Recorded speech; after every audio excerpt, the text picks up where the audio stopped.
2-1 or something. But we always do cold openings anyways, right, Reagan? I just got a text from Ed Deal. Well, all right, we'll look at that later. It's probably not asking to come on about the governor's race. Okay. So we should have one. That'd be good. That'd be good conversation. Actually, that is a good idea. But let's get to local results, okay?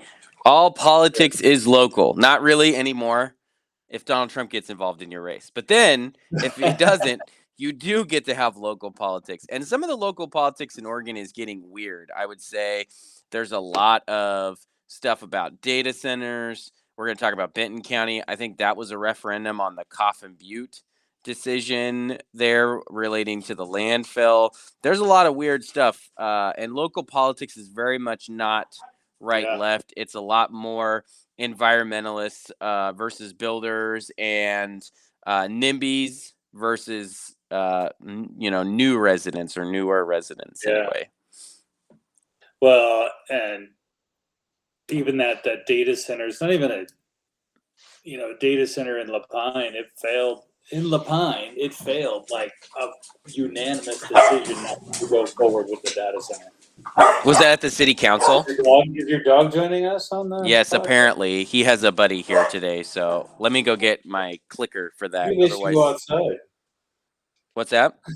Maybe they should go outside. The problem is we live close to a road, and he's definitely run across the street before to the neighbor's house or almost got hit. So I'll just get my clicker and put him in his kennel. If they're bad dogs, they'll never get hit on the road. Good dogs die on the road. Bad dogs never get hit. That's so true, though, Brian. Also, our people may notice we might be on video here. I don't know how this is going to work, quite honestly, but we're using the Substack video platform because it bugs me about it every time we upload an episode. So it's worth trying. I think it's fun. It seems to be. So, Brian, the first one we need to talk about while I go off video and put my dogs in the kennel is Clackamas. So I'm going to pull up Clackamas County. And I would say this is the basically second election cycle in a row, with 2024 also being one where Clackamas is disappointing Republicans. They don't want to help us out anymore. Clackamas had been really fun there for a bit, and now it's getting depressing.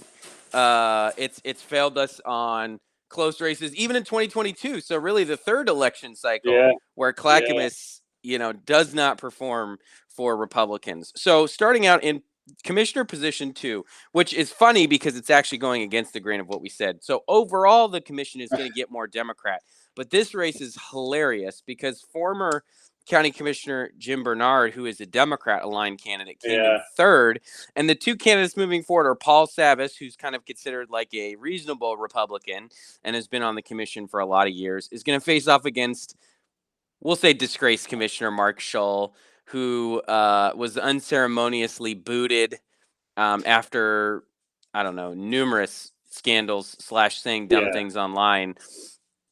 So he's going to go to a runoff against Savas. And I would imagine Savas is going to get a good chunk of the Democratic vote, along with any Republicans who like him over Shull. And so he will win easily in that race. But he'll be the lone Republican now on the commission. So you have Diana Helm, who's a non-affiliated. She goes to a runoff against a Democrat named R.W. Smith. Yeah. Right. And then the big letdown of the night really is Ben West against Sonia Fisher. Fisher gets 51, almost 52% of the vote against Ben West's 47. Isn't that crazy? Yep. That one really surprised me just because, Ben put a lot of work into that campaign, and I just it was, you would think too, he beat her before. That's truly just was that a Republican turnout thing, or what do you what's your take on that? It's really hard to know because of how weird the other two races are. You don't have any clear R-on-D matchups that are normal. This position 2 race is weird. A Democrat only gets 25% of the vote versus 51% in Clackamas. So that's a hard one to explain. And we could look at and see if I could pull up the local results from state contests to see what, because I'm going to go ahead and guess that Measure 120 failed enormously, 85-14. Yeah. So I don't really see what would be driving that. And if anything, you have him. I would say, I don't know if he endorsed Drazen or not, but he was probably going to benefit from Drazen in the governor's race. So I don't have a good explanation for this one, to be perfectly honest. You would think, well, what happened was in the 120 stuff, we thought that was going to drag up a lot of Yeah. the commission candidates, and it turns out it really didn't. I have a theory on that, Brian, and it has to theory? do with ballot structure. So you would think, or at least I would think, if you've got a statewide measure, everybody votes on it. So it's on, because you got 3 types of ballots, remember: Republican primary ballots, non-affiliated small party ballots, and Democratic ballots. They don't all show the same candidates, but they all show the statewide ballot measure. Okay. Different than November, where everyone gets the same ballot. So on at least 2 counties, but I would assume most counties structure their ballot like this. You have federal offices first, which sort of makes sense, right? They're above, everyone's going to vote on the federal offices, right? You have U.S. Senate, you've got Congress. Okay. After that, you have statewide offices, right? So same geographic districts, but for state level offices, your Boley commissioner, your governor's race, stuff like that. Then you might think your measures for statewide would go next. But on my ballot, and at least on the Marion County ballot of some friends that were asking for help with voting, it was on the back. And so you've already voted by the time you get to Measure 120. And I think that has a lot to do with that. It's a combination of the outcome already being known, right? Nobody ran a campaign because they knew it was going to get demolished. There's no pro campaign. There's no opposition campaign on Measure 120, and it's on the back of the ballot. I think both of those things combined to basically make it so that it had no effect, no measurable effect on the election results. I agree with what you said. I think it does matter that you think that, like, basically people vote the front side, then they turn it over and they vote no, and they're like, oh geez, who's the no gas tax guy for my county commission race? Because the reality is most voters look at Ben West and his opponent, I forget her name, Sonia Fisher. Sonia Fisher, right? Like, tells you, like, I'm fairly informed and I have no idea what her name is. So the average voter literally has, like, no clue, right? I mean, their recall is probably 10% of each of them, maybe. So I think what really has done us really harm, and it does in Marion County, they don't do it, is that we go to these stupid non-affiliated voter or non-party commissions. We need to go back to, are you an R or D? Or are you non-affiliated? Or are you libertarian? Or are you whatever? Like, your voter registration should be on the ballot. Yeah. And I think we lose because of that. I think people intend to vote conservative because they want to vote for that, and they know that Republicans are against the gas tax, but they don't know Ben West, Sonia Fisher from a freaking hole in the wall. And, well, yeah, partly because even in legislative elections, the name ID isn't super high. And in the elections, except for, like, healthcare and abortion, Democrats message the same. They're like, oh, we need to keep taxes low. Oh, we need to grow businesses and jobs. I mean, we need to fix education. Like, they can look at the polling and they run on and talk about all the same things that we do, right? But then the thing is, they get elected and they don't actually fix the problems because they're beholden to the teachers unions. They're beholden to the public employee unions, right? And so that's the difference. So come election time, it's really hard to distinguish without the party marker, right? But then you have the counter argument, which is, I was watching, I don't know if you saw this, Brian Kemp in Georgia, one of the greatest governors in our country, honestly. He just signed a bill. He basically forced the legislature into special session, I think, and signed a bill to make all of the local races nonpartisan in the metro Atlanta counties where they've started to struggle more. They made those races nonpartisan so that they can, it can help Republicans who are not doing as well in those counties as they used to. Well, Right. Brian, And so I think if we have nonpartisan races in some of the metro area, maybe it helps, although it didn't help Ben West this time. But it has helped other candidates. I think it's a flawed way of thinking. I think that's a Republican state thinking that they can try to hold on to the metros from going too blue by going with the non-affiliated stuff. I like Brian Kemp too. Donald Trump doesn't really like Brian Kemp. They don't get along very well. But I just think that's a red state not knowing what has happened to blue states like us, because we could probably tell him a reverse story. True. That it's not helping us at all in these county commission races and these local races. I think that it's the only way. I mean, we're more partisan divided now than we ever were. And if you try to blur those lines, Democrats still aren't. They love it. They'll play that game all day long. Right. And yet their ability to, especially in a blue state, their ability to go out and actually ballot harvest and beat us is tremendously higher, especially in a spot like that where you have a head-to-head, because the same thing happened in Deschutes County. We'll get to that. But anyways, let's move on. All right. So next up, and I'm just going kind of in order of population here, we got Lane County. So I think, and I guess, hold on. We should talk about Washington County just because I think it matters real quick. So you have both Pam Treese and Nafisa Faye, I believe, are on the commission now, and they're running for the at-large commission district, whatever it is. Nafisa Faye is ahead a little bit. She's much more progressive than Treese, but I believe they're both Democrats. They're going to go to a runoff. I don't know what the breakdown. I think Jenny Camporath was the Republican candidate in the race, so that's the available vote that's up for grabs. So if it breaks more for Treese, she'll win, and it'll push Nafisa Faye off the commission, which would be an improvement. And then I don't know anything about the District 2 candidates. We'll skip them. If somebody has something they want to write in. And then Steve Calloway, the mayor of Hillsborough, in a big distributed vote here, a lot of spread out vote. He gets 32%. He's the clear leader, and he'll run against Kipperlin Sinclair in November. But if Pam Treese beats Nafisa Faye, that would push the local government, I think, a little less liberal, although they are losing.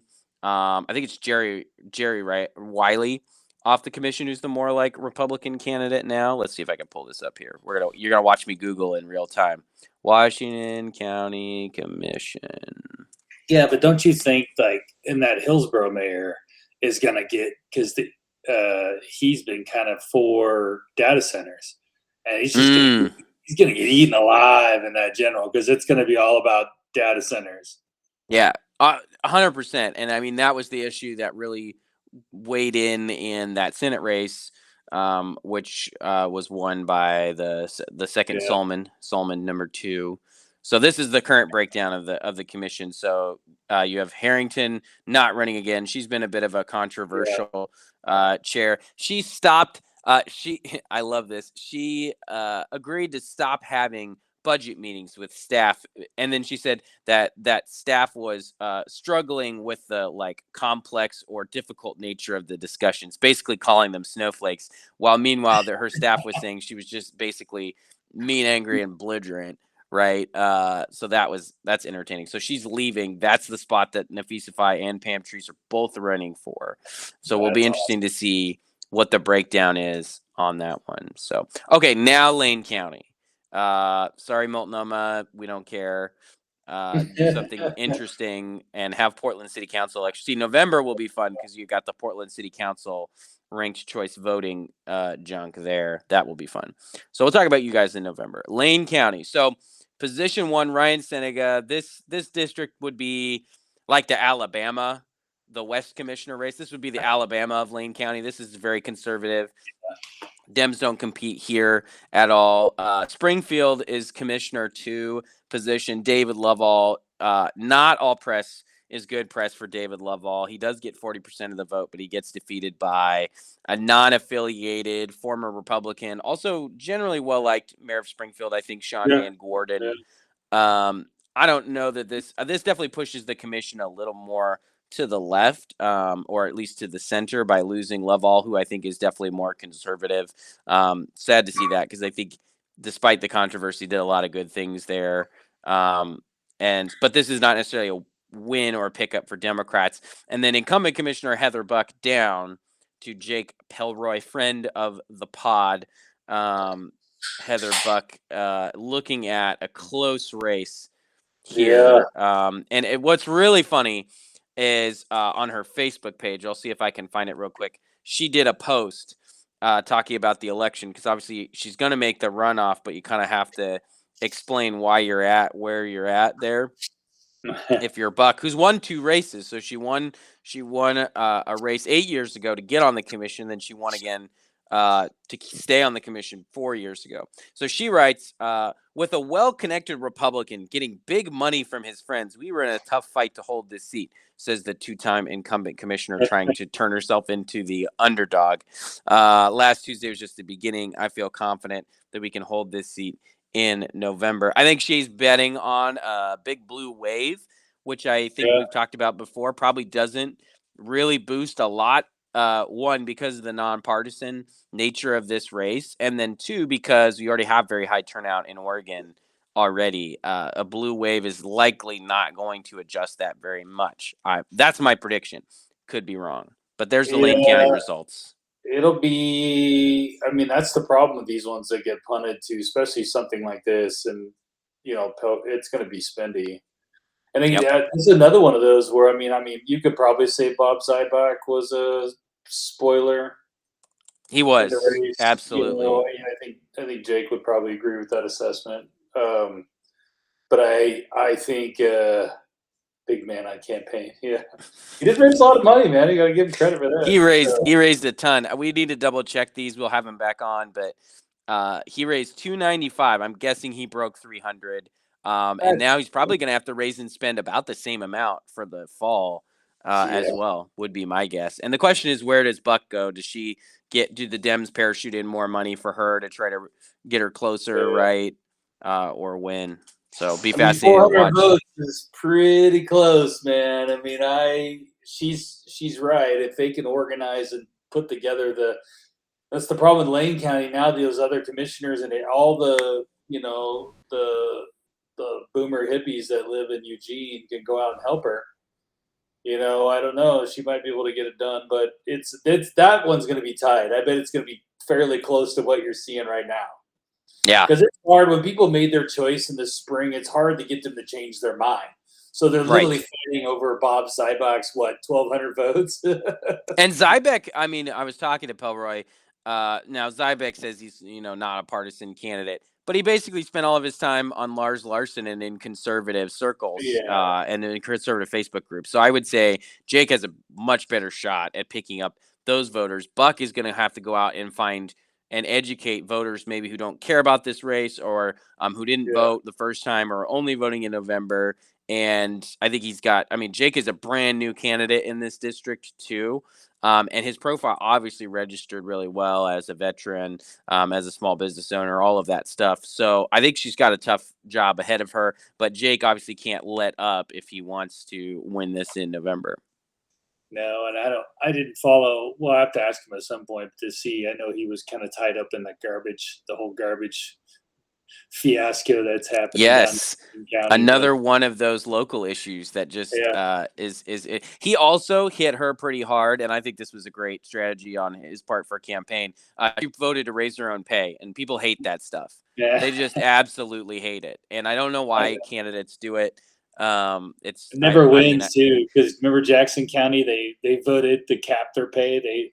They voted to cap it at $75,000. So people love that stuff. So. What's clever though, I guess, about those ballot measures is there was 3 of them. It was nonpartisan, it was bigger commission, and it was cap the pay. They were built in such a way that if the other 2 didn't pass, the pay limit didn't pass or go into effect either, which I think is interesting. So the pay limit was how they argued that expanding the commission wouldn't cost more, is because they would hold down the pay or cut the pay of the commissioners. And so it didn't actually cut their pay, but people loved that one. They were like, pay politicians less? Absolutely. I'm not getting my Yeah. money's worth. And it's hard to argue with them. All right, Yeah. so let's go through Deschutes County Commission, a little bit in your neck of the woods and some races you did and did not work on that you can talk to, I think. So let's start with the big loss of the night, which is really sad, is longtime incumbent. I think he's been on the commission since 2010, I think. Tony Yeah. DeBone, great guy. What do you think about this race, Brian, This is and what was going on with this one? well, and I think this is again an example of they used to be partisan offices. They changed it for the 24 election. They changed it to nonpartisan. Mm. And then in 22, Tony won 54% of the vote in May over a Democrat. So Which they he thought, the won the Democrats primary, thought they were going to and he win. won in the November and 22. And I think this is where and Jamie, the guy running against him, just made himself seem like a rational, normal, like even a moderate Republican. And he just, Jamie Collins just lied out of his teeth about stuff, tried to get the development community. This guy wants nothing to do with development in Deschutes County. He's going to shut the door on everybody now that he's there. Tony got hit hard with the data center stuff at the end of the campaign. They really blamed Tony for all of it, or tried to, for the Pine data center that they were proposing. So it really, really was a campaign, and we only, we raised about 100 grand, not 300 like old Jake. So Yeah. and Jamie Collins had double that. Yeah, the So Sierra Club, the Climate Cabinet, the Run on Climate, those guys are all big on building. I see he has Central Oregon YIMBY, but I honestly think that is a fake group that pretends to be for housing, but also co-signs all kinds of crazy environmental garbage. Indivisible Bend and Indivisible Sisters, very notably normal organizations that believe in all kinds of normal stuff, obviously. He's endorsed by all the people who don't want to build anything anywhere ever. No, they're all bananas. So I think it's going to be a real, and it's also a changing demographic, because you still had, roughly, we got to see what all the precinct data would show and stuff, and see how many more people from Bend voted that are non-affiliated voters versus outside of that. But another one of those two where measure, 120, went down in flames, and then, yet they just still didn't vote. And DeBone, we had a pretty clear margin in some polling we did back in March, and then just shit the bed on it. So it's just a bummer for Tony, and I think he really took the brunt of all of that negative energy on the data centers and all the stuff, and really hit Tony. Anything development wise, water, all the stuff was like Tony. Yeah, that is too bad. But I think he did a great job while he was there, and really kind of became, I think, the kind of center of that commission, especially when Chang got added, and just started hating on everything. He was really able to continue to lead the county through some challenging conversations, and of course be a counterweight. And I think that's the biggest problem now, is now there's no check and balance now in Deschutes County. The commission acted as a counterweight to Bend, with Redmond not too far behind in terms of being a bedroom community for Bend, and also moving more left than it had been. There just isn't a counterbalance in Central Oregon anymore, and I think you're going to see some negative consequences, unfortunately. And if you go back, because Phil Chang won in 24, about that same percentage. So if you go back and you see Deschutes County swapped Republicans for Democrats. Yeah. And so in 24, we saw that with, the non-affiliateds and the Democrat, they're more active, and the non-affiliateds are voting more left. Like, it's Deschutes County at this point, I would just say, is gone. It's gone to the likes of Bend, and there's no turning back now. So, and I think we'll see this fall kind of how blue Deschutes plays into the statewide numbers, and if those voters, because the key is what I think happened is all the Republicans basically fled Bend. For any number of reasons, traffic, housing costs, too many liberals from California, whatever the reason is, they fled. And so the question is did enough of them stay in Oregon in other places to counteract the move, or did they all go to Idaho and Utah and Montana and Texas and Florida? And if they left the state, that'll be a problem. So we'll have to see. Commissioner position 3. This one's interesting because these are basically all new names. I mean, I've seen Charles Webster Bear's name before, but he didn't win in anything. So all these guys are all new to me. So you had Lauren Connolly with 37% and Amy Sabadini with 30%. So where does Connolly fall politically versus Sabadini? Sure.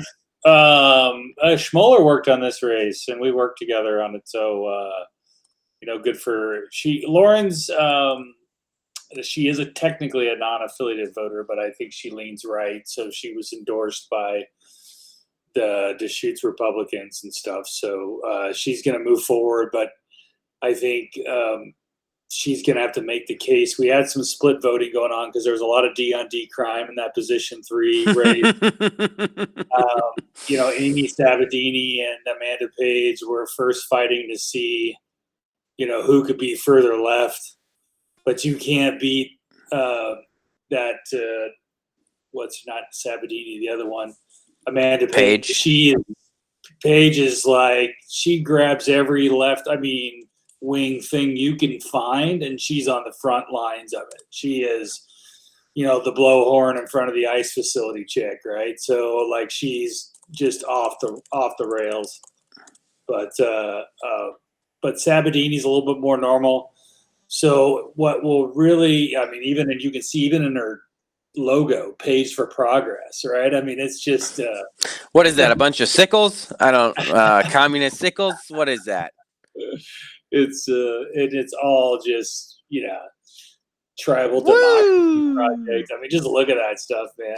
So I'm always interested too, and I don't know that this impacts the election at all, but it tells you a lot about a candidate how they lay out their endorsement page. So like we just saw Jamie Connolly, if you were watching the video, Jamie Connolly trying to run as a moderate to beat DeBone, who was the most qualified, I think, Republican running. And he started with, here's all the great names of people who are popular. She starts with, here's Oregon Working Families Party and Sierra Club and Next Up. Yeah.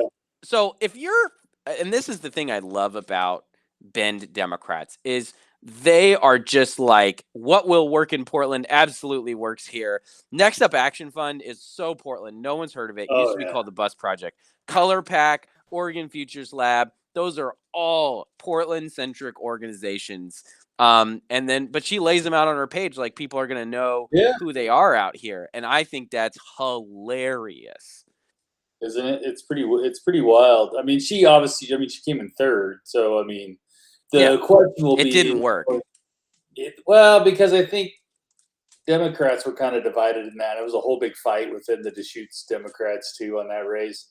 Because there was 5 people in there. But the question will be, and which they will, because Democrats are way better at it than Republicans, they'll coalesce that group and they'll come together, and it's going to be pretty difficult for Lauren to make the case in the fall that she should win.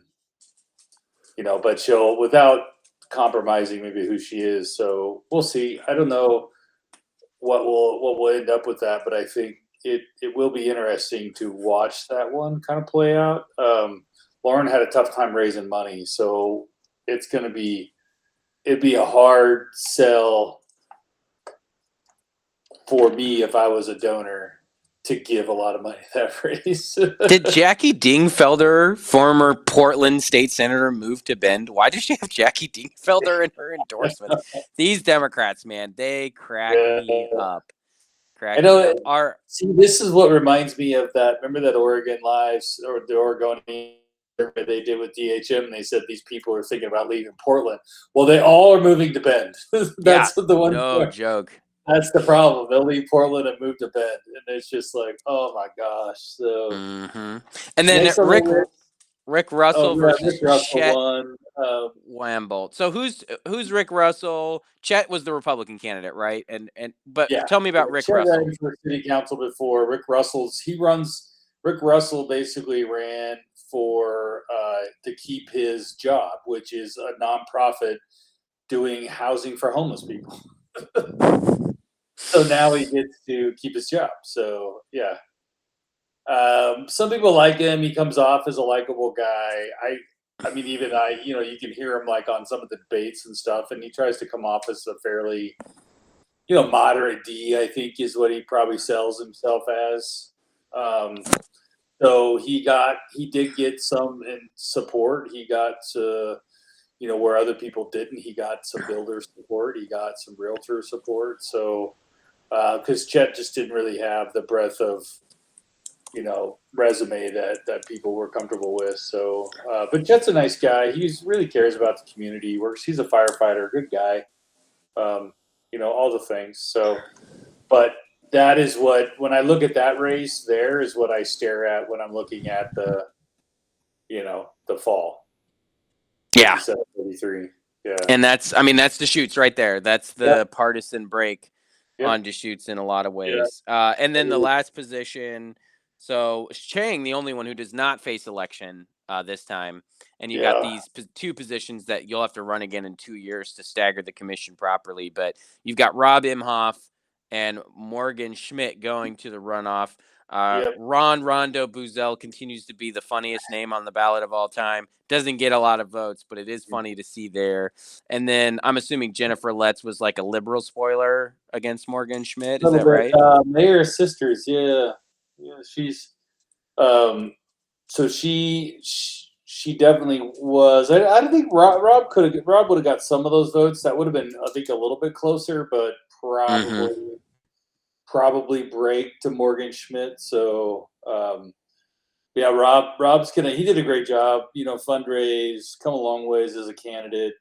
Really cares about the community, and I think that, but she was labeling him as MAGA Rob and all this sort of stuff. What are you gonna do? Yeah. So, and then again, it really depends on what November is. But if Deschutes is blue, it's just going to be tough ultimately for Rob. But I really do like his website and his logo. It's good stuff. Here we go. Indivisible Bend. Gosh, Indivisible Bend and Sisters. One, it's a hard thing to say. And two, it's just the biggest wackos of all time. And in that Liona group, they're for open borders. I mean, that's how bad. Like, they're local 7. That's the local group, but the national group is for open borders. They want Americans' borders to be open. These are the kind of people that were elected in Deschutes County. And I think it's Deschutes County and Bend and Redmond. Bend doesn't really have a urban core as much as like a Portland or a Eugene or even a Salem does. It's kind of one giant suburb. And it's the reason we get clobbered is because we are not a suburban party right now. We're a rural party and we're a working party, but we just get absolutely blown up in the suburbs. And Bend is just one giant white suburb. Yes, it is crazy town. All right, we got to move faster here. Douglas County. Douglas County. Here we go. These will go faster. So Douglas. A hilarious quirk of state law puts all the Douglas County Commissioner positions on the same ballot. 1, 2, 3. They're nonpartisan. They've gone to the legislature to change it several times. And the commissioner that wants to go off cycle will go and say, can I have a 6-year term one time? And they go, why don't you have a 2-year term? And the guy was like, I was elected for 4 and I'm not doing that. And so they never fix it. And so it'll just continue like this until that standoff ends. This may be forever. Tom Kress, business guy out there, wins handily. Tim Freeman, former state representative, wins handily. The only race that's even sort of close is Chris Boyce versus Steve Hamerson. His wife is, I guess, a controversial internet figure. And so he gets 25% of the vote. I'm not. You're not a controversial internet figure. You're a lovable internet figure, Brian. Yeah. She was, and his wife was the one who's a big Ben Edel, like, freak show person. Yes. So and I don't know if Steve campaigned on his own or he used the Ben Edel campaign. I mean, this is about what a Ben Edel campaign group. would put up about 25%. That's their typical percentage. I'd say average 25 in whatever race, primary, general. So that's funny. interesting stuff. Chris should win that. He'll cover that, so they'll be fine. Those guys are all actually pretty good commissioners. They are really good. They are really good. I'm gonna open Yamhill and then very quickly close it because I don't think there was anything interesting that happened there. Kit Johnson, who's an incumbent, wins. Oh, Jason Fields, former state rep candidate. Good for him. Yeah. He wins there. One of my recruits still moving on. That tells you that a guy like that who loses, worked his tail off to run state rep, parlays it into, he ran for Park District or something and won the following year, and then now he's county commissioner. That's pretty awesome, man. Good for him. If you lose a top race, set your sights lower and try to win. Yeah, that's the answer. It worked for Art Robinson. He started back at the bottom, which is what I told him to do after he lost that state rep. I said, don't just because he was gonna just stay and keep going, and I'm like, right, go run for I don't think I said park board. I meant said city council or something, but I don't think he lives in this city. So he found something that he did, and then he built a base, and then but he's a hard worker, man. That guy probably knocked on 20,000 doors. Wow, that's a lot. Yeah. All right, just south, Polk County. Here we go. Friend of the pod throws an absolute just monster result up there. 60-40 for Mr. Swanson. Now Polk County Commissioner 2. He'll take office in January. I don't know anything about this other position, so we're just going to ignore it. It's all Swanson all the time. That's all we care about. Well, the good part about John is he can probably pick what he wants in that second position now. He can play in the November race to see who he wants to win. Yeah, that's a great point. Absolutely. Yeah. All right. Benton County. So this is the one I referred to earlier, and I'm going to pull up an article here. You have the incumbent commissioner in the Democrat primary. So they still have partisan races in Benton, which surprises me a little bit. There's no Republican candidates, though. They get about 25% of the vote in the fall, sometimes 35%. Pat Malone defeated by John Wilson. And the challenger, I think, is based on the fact that Benton County approved originally an expansion earlier this year for the Coffin Butte landfill. And if you've ever driven through Benton County and Corvallis, you see all the signs, stop Coffin Butte expansion. There's some locals there that really do not want the landfill to expand.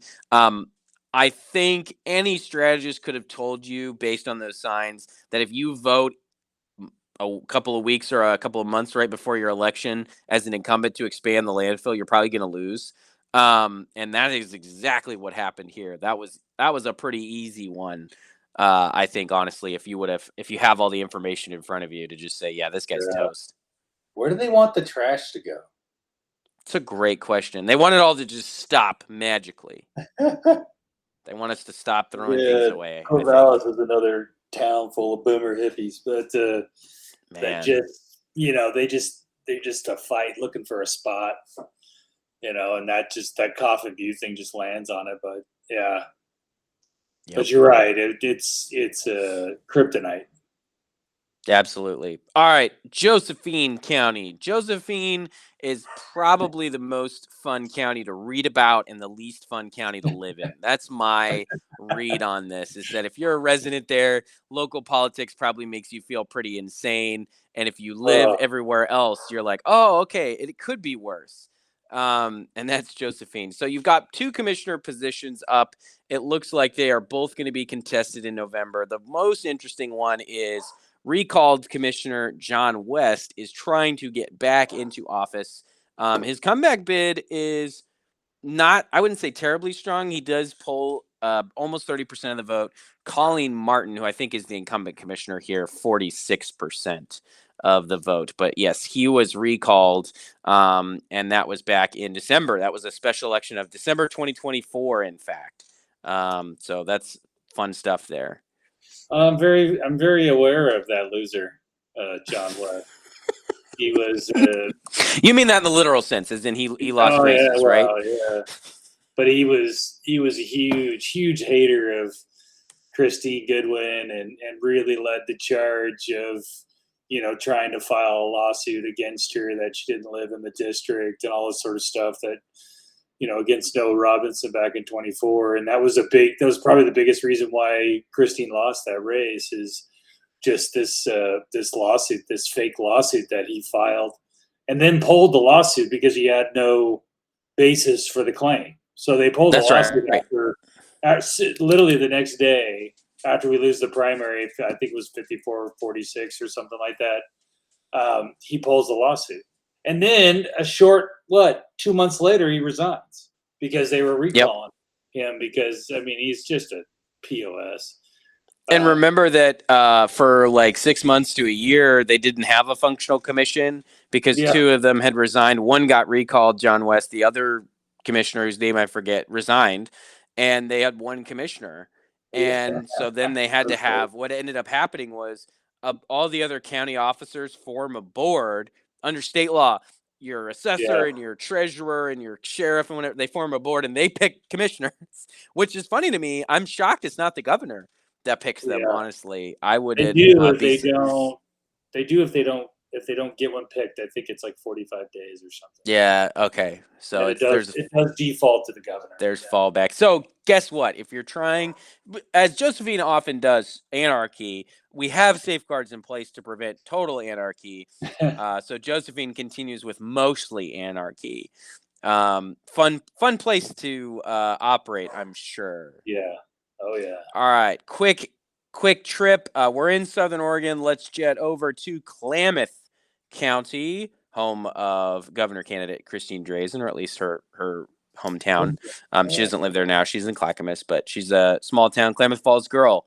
If you remember the 2022 election, she said that a couple times. It works because I literally never forget it. It's the second thing I think after I hear the word Klamath Falls. So this is an incumbent that got beat and beat by a pretty wide margin. Brian, do you know anything about this race? You've got Steve Bitzer versus Kelly Minty. Kelly Minty is incumbent commissioner. I think she got tagged pretty hard as not being right enough, as a county commissioner. She's been there, I think, a couple cycles, and she's been up in the legislature a lot. She's done a lot of lobbying, done a lot of good. She seems. She had a lot of support. Even Mark Albertson endorsed her from Lake County, which is the neighboring county. She had, I think, a lot of support, and then but there was just a run of people that were just against her. And and sometimes stuff like that when you get hooked as you're not right enough. And this is kind of one of those counties that went right, and I think Dave Hensley was the one that was leading the charge on Bitzer. But you look at that Bitzer stuff, doesn't it look like it's all AI? It is all AI generated, 100%. And what's interesting, and I want to put this warning out there, this is totally the wrong time to do it because it's in the middle of a totally different episode, but we'll need to do an episode on this. You guys that are working on campaigns that are experimenting with AI, good for you. We have a law in Oregon. It is the synthetic media law. It was passed by Senator Aaron Woods, was the one who championed it. I think you might have done it with Hansel and some others.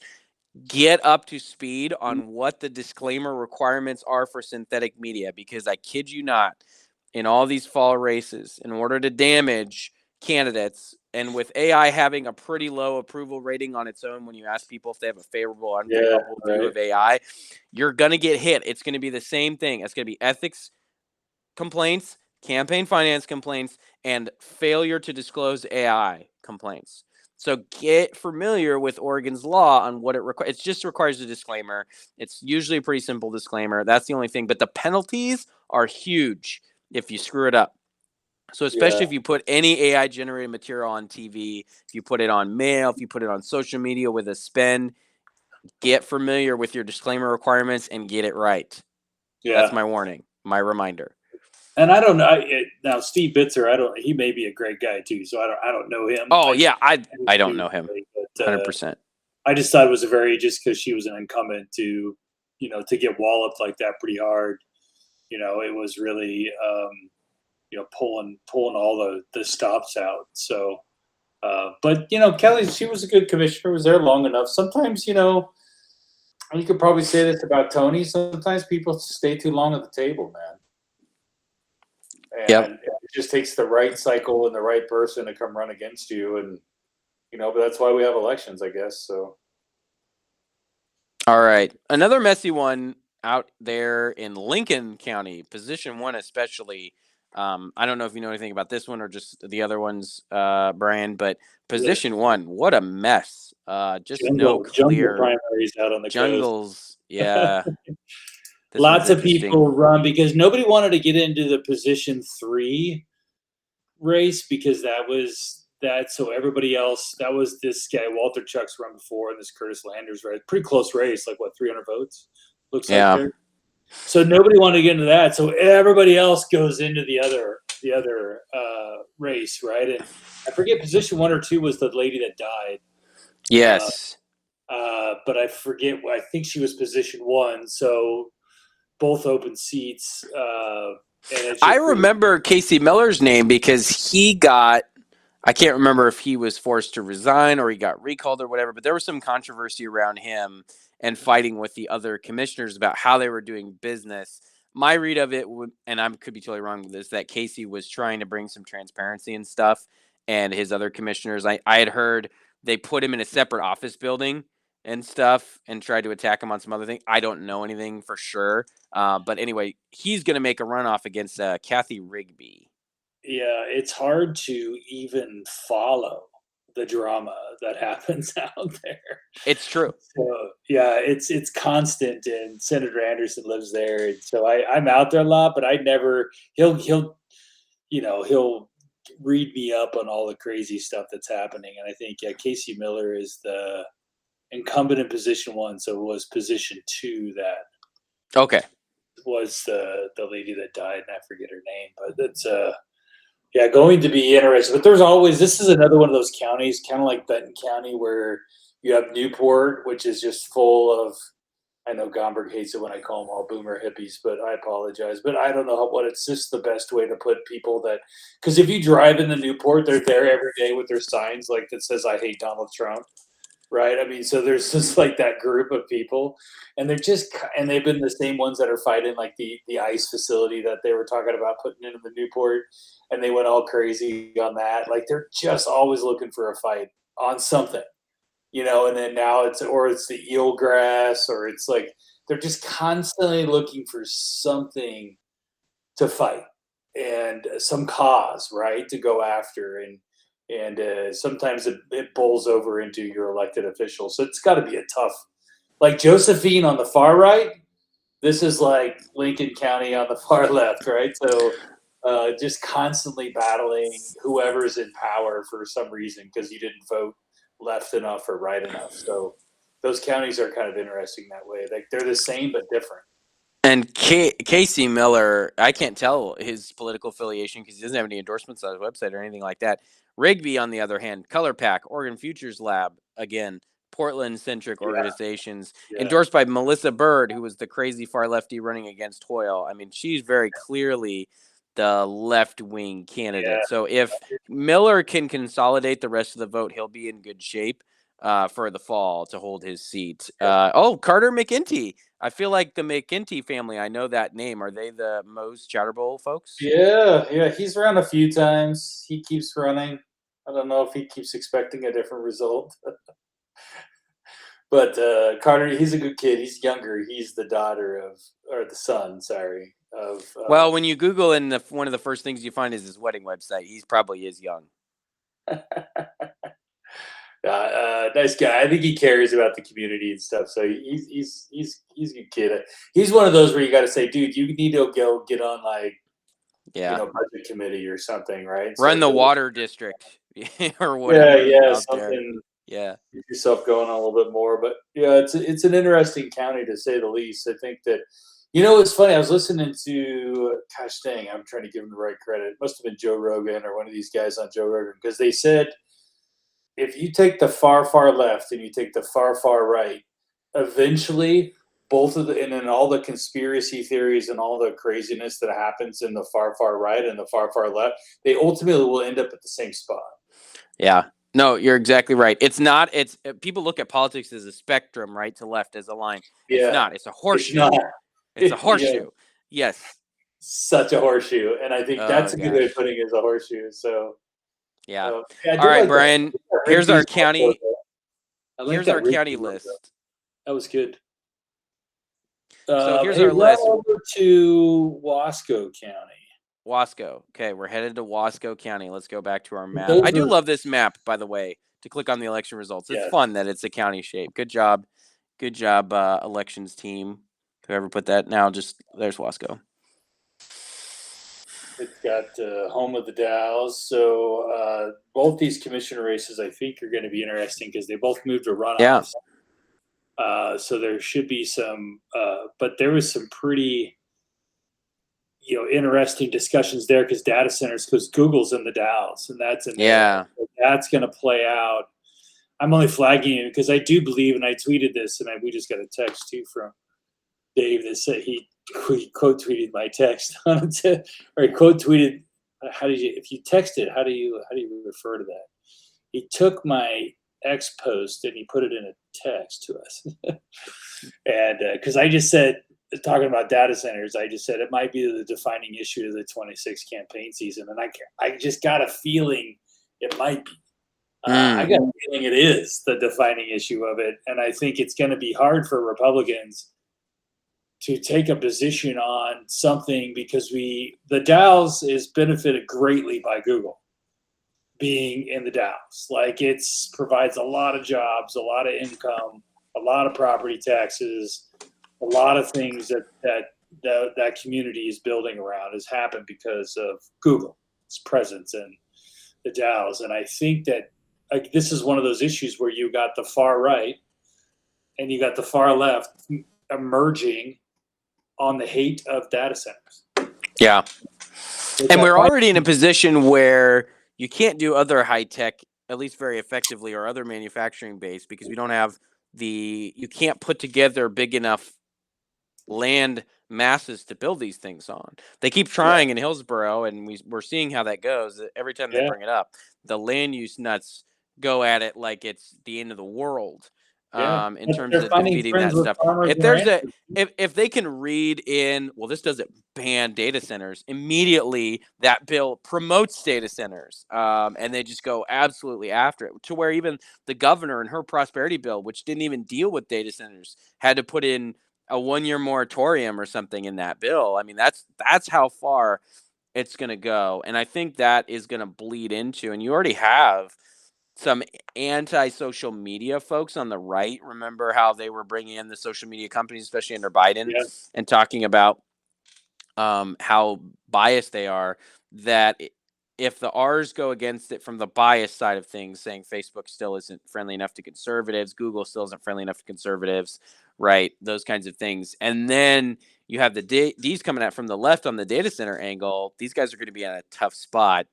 And funny enough, I started getting ads for a promoting of data centers group called Oregon Connects. We may have talked about it last episode, but it's very basic. It's creating jobs and creating opportunities and stuff like that. They're going to have to get much more aggressive, much bigger spend to push back on a lot of this stuff. And like you said, too, I don't even know if it's possible at this point. They may have already lost the battle for the data center and AI battle. Is that position one, the Lisa Gamby, John Yeah. Grant? Yeah. Because Scott Higgy, he's running for House District 52. Is that his seat there, position one that he's in? So that's an open seat, and then Phil Brady's incumbent. So you can even see, like, he, as an incumbent, he's probably taking a beating because you got two other people that have gone against him, and they're probably hitting him up for, his votes on data centers. So 35% isn't great if you're the incumbent commissioner. You'd like to be in the 40-somethings. Yes. So, yeah. That means 65% voted against you. Yeah. That's not great. What that means. So that makes it pretty tough. I think you wanted to go to Union County. I think I was the only other one. I think that's right.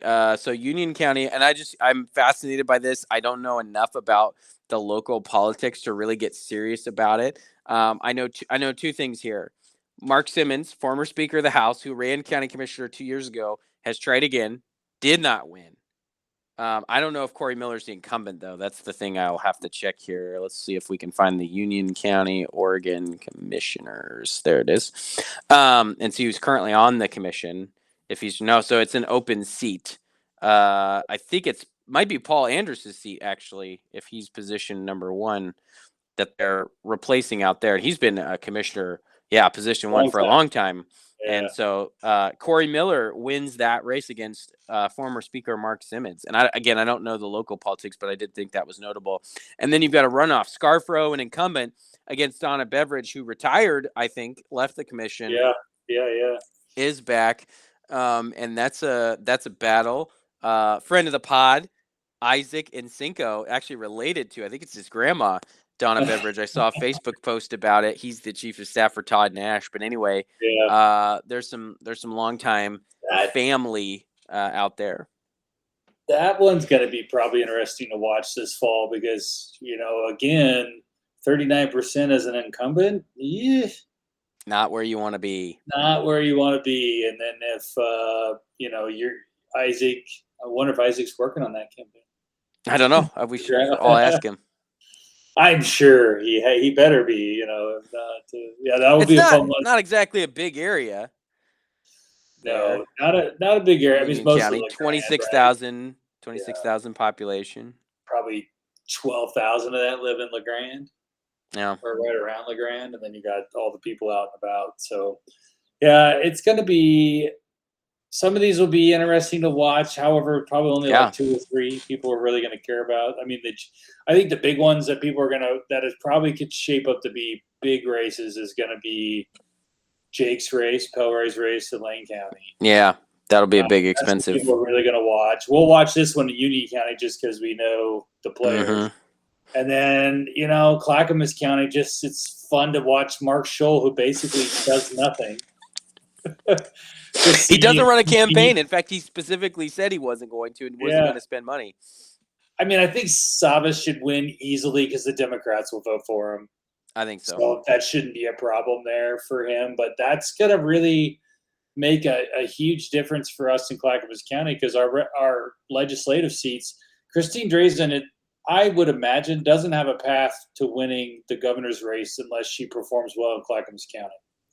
No, definitely not. But it's her home county, which is helpful. But she does need it to perform differently than it did here in the fall. And I think also, you think about that, the biggest, I would say, so the story in terms of is there a shift is it's a blue shift in county commissions for some of the bigger counties. Clackamas flips from being a swing county, right, with 2 R's, 2 D's, and an independent to 3 D's, an R, and an independent. And Deschutes goes from being Republican controlled to Democrat controlled. And I think it'll be interesting to see what happens to, like AOC and some of these other groups, right? Is there a big shift there?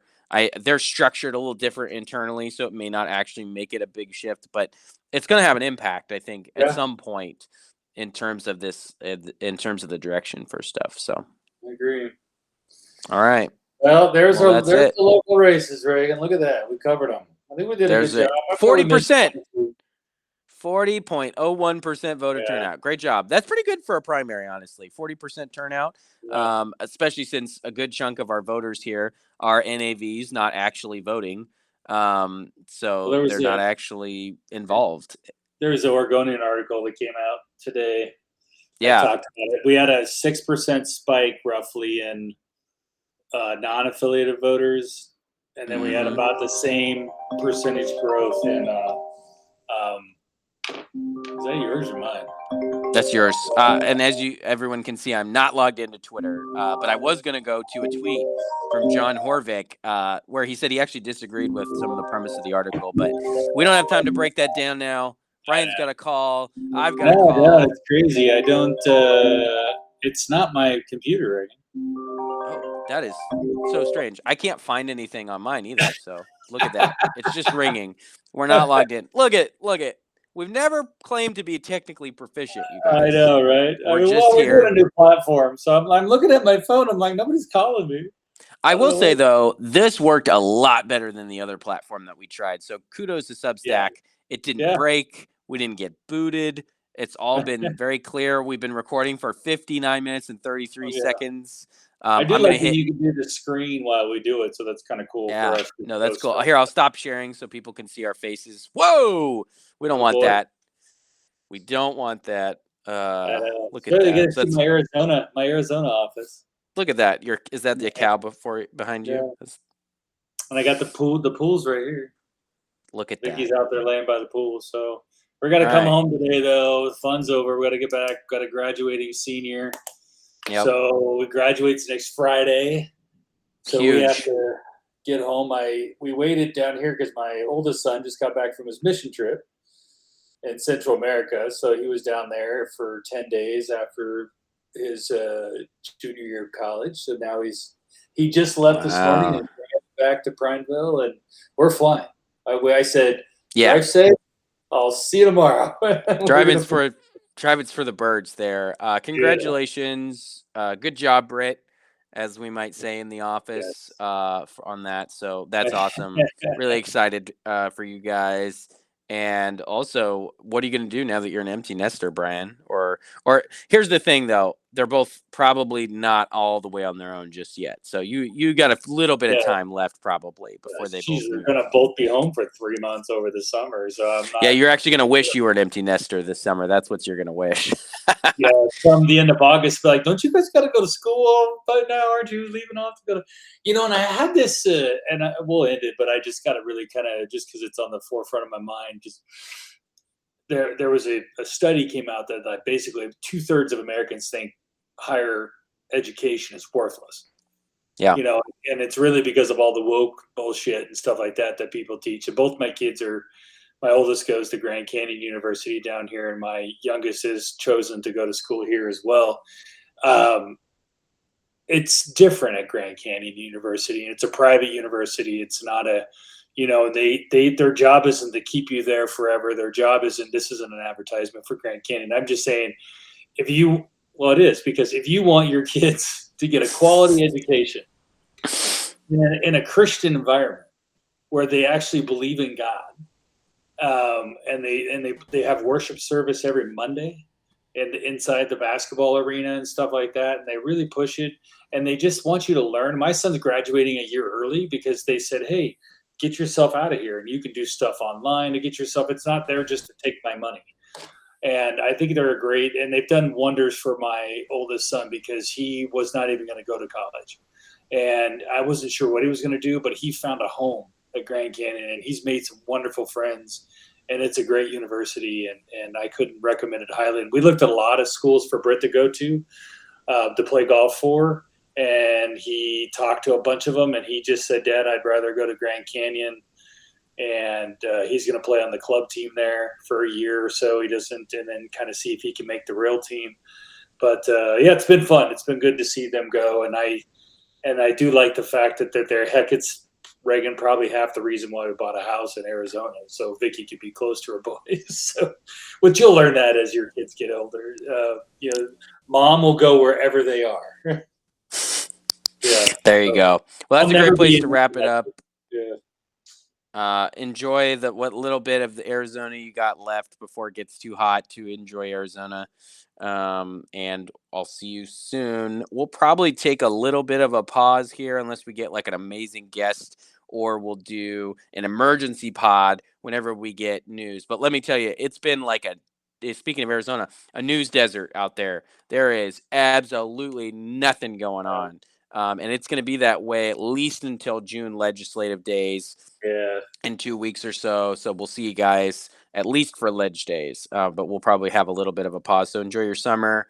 Go have a great time with your families. Do some fun things. And we'll be back to business soon enough. Thanks for listening, everybody.